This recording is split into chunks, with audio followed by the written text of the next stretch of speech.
Nous sommes au siège de l'Office national d'identification de la population, ONIP en sigle.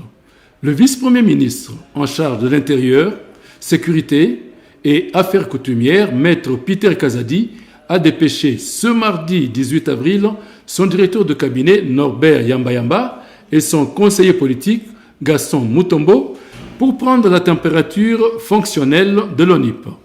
Ils ont été reçus par le directeur général ad interim de l'ONIP, Stanislas Kenza Lukengo, et Madame Colette Gobo, DGA de l'ONIP, entourée de leurs collaborateurs. D'abord, une longue séance de travail et puis la visite de tous les bureaux de l'ONIP situés au 3e et au 5e étage de l'immeuble Semois, Place Royale, commune de la Gombe. Dans chaque bureau, le personnel est présent et actif. Tout est mis en place pour accomplir la vision du président de la République, Félix-Antoine Tshisekedi Tshilombo, à savoir accorder une carte d'identité nationale à tous les Congolais d'ici la mi-2023. Vision rappelée et confirmée à la 94e réunion du Conseil des ministres, tenue le vendredi 14 avril 2023. À l'issue de la visite, les deux parties ont livré leur opinion sur les défis à relever par l'Office national d'identification de la population.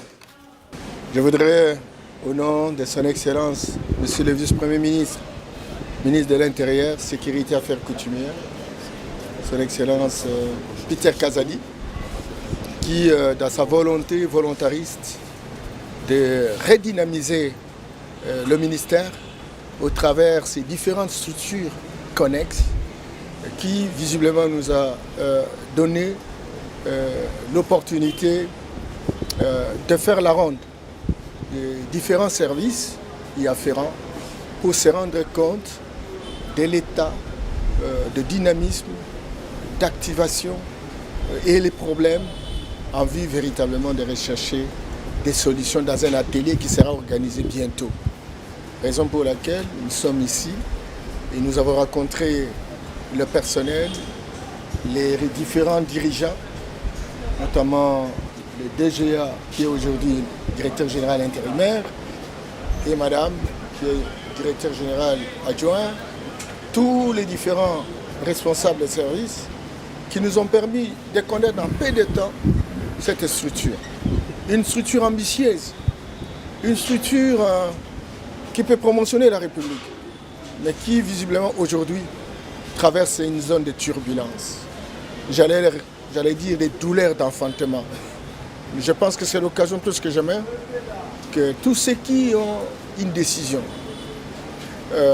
qui ont une imbrication incidentielle sur la vie et le dynamisme de cette entreprise puissent comprendre qu'il y a péril dans la demeure et qu'il y a moyen d'intervenir pour permettre à cette institution de bien respirer. Respirer suppose avoir des moyens de sa politique.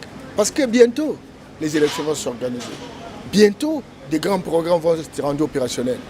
Comment le faire sans connaître la population? Comment le faire sans connaître le nombre d'étrangers? Comment le faire sans connaître le nombre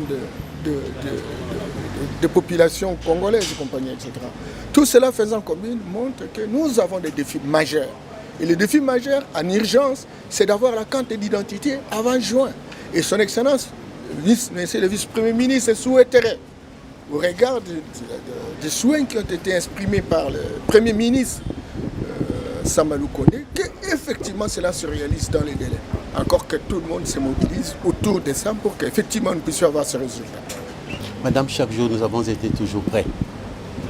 Et cette carte nous la prêtons depuis que avant et pendant et même après que le Premier ministre ait parlé.